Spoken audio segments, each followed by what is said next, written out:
ఎవరైతే కొట్టారో వాళ్ళ మీద చర్యలు తీసుకోవడం కోసం వాళ్ళ పై అధికారి దగ్గరికి మనం వెళ్ళి కంప్లైంట్ ఏమిస్తాం. మా మీద కంప్లైంట్ ఇచ్చిన వాళ్ళ మీద కూడా ఎస్ఎస్టీ కేసు పెట్టుకుని అడుగుతున్నాం.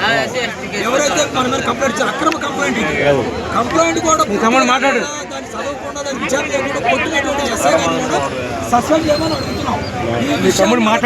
ముఖ్యమంత్రి గారి ప్రోగ్రాం ఉండి రాలేని పరిస్థితి వస్తే నేను ఇక్కడ మాట్లాడుతున్నా అంటున్నారు. మనం టీంలో వెళ్ళిపోయి అక్కడ ఎస్పీ గారికి కలిస్తే మనకు న్యాయం జరగడానికి అవకాశం ఉంటుంది. మనం కాసేపు కూర్చుంటాం, అంబులెన్స్ వస్తుంది, ఎవరో బాగా వెళ్తుంది, మనం ఎగవాలి. అందుకని మీరు ఒకసారి ఆలోచించి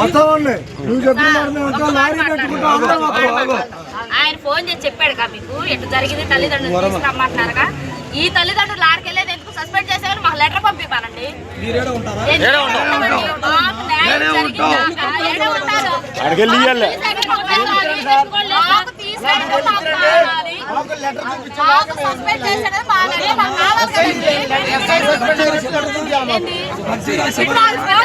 మనం విన్నాం కదండి, వాళ్ళు ఫోన్ చేసి చెబితే మనం విన్నాము. ఏడు మాట్లాడినాక ఆడికెళ్ళేది ఎందుకు? ఏం జరిగిందనేది రాయాలి కదా. రాయాలి.